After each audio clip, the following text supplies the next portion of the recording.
तर मित्रांनो दर्शन झालेलं आहे, आता मंदिरापाशी आहे आम्ही. तर पाहू शकता तुम्ही मंदिर, मी तुम्हाला दाखवतो दुसऱ्या व्हिडिओ मध्ये. तर हे बघा,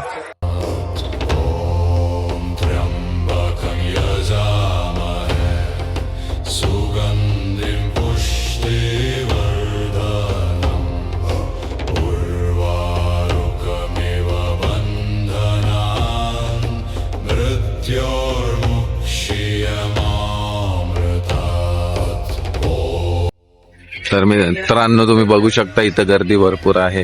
प्रत्येक याच लाईनीमध्ये आम्ही थांबून 2 ते 3 तास लाईनीत थांबून मग आतमध्ये लाईनीत थांबून आम्हाला पूर्ण मंदिराचं दर्शन भेटलेलं आहे व्यवस्थित. तर पाहू शकता तुम्ही गर्दी किती आहे, हळू अशी गर्दी आहे.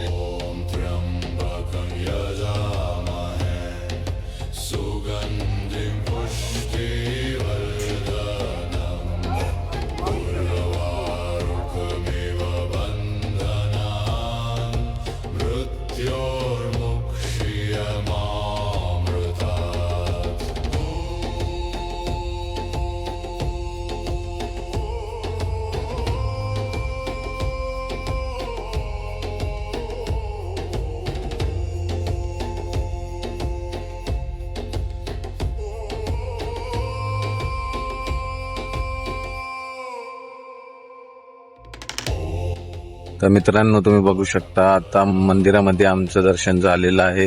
त्याचसोबत मी मंदिराचा परिसर तुम्हाला दाखवत आहे. परिसर खूप सुंदर आहे, पण मंदिराचं काम चालू असल्यामुळे थोडंफार अडचणी आम्हाला दिसतात. डिटेलिंग मध्ये आम्ही बघू नाही शकत आणि तुम्हालाही दाखवू नाही शकत. कोरीव काम भरपूर चांगलं आहे मंदिराचं, तेच रिनोव्हेशनचं काम चालू आहे. रिनोव्हेशनचं काम चालू असल्यामुळं डिटेलिंग मध्ये नाही दाखवू शकत. नाशिकला येऊन तुम्ही आपल्या 12 कसं नाही, तुम्हाला ब्लॉग मध्ये तुम्हाला सगळे रस्त्याची सुद्धा माहिती दिलेली आहे. काय अडथळा आला, काय आला, किंवा इथं रूम्स वगैरे कोणत्या गोष्टी आहेत काय नाही, जवळपास सगळं अवेलेबल आहे.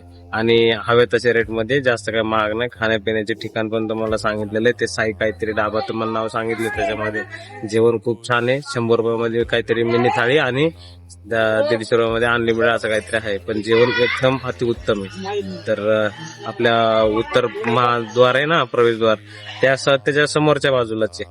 जर आलं कोणतं तिथं विजिट द्या. सर्व्हिस पण चांगली आहे आणि जेवण तर पैशाच्या हिशोबाने खूपच छान आहे. तर त्यातल्या तिथे कढी ट्राय करा, कढी खूपच छान होईल थोड्या दिवसात काम. चला तुम्ही या आणि आपल्या त्र्यंबकेश्वर भगवानचं दर्शन घ्या, खूप छान आहे. तर अशाच गोष्टींसाठी लाईक करायचे, फॉलो करायचे आणि सबस्क्राईब करायचे. तर तयार राहा नेक्स्ट ब्लॉग साठी. चला, धन्यवाद.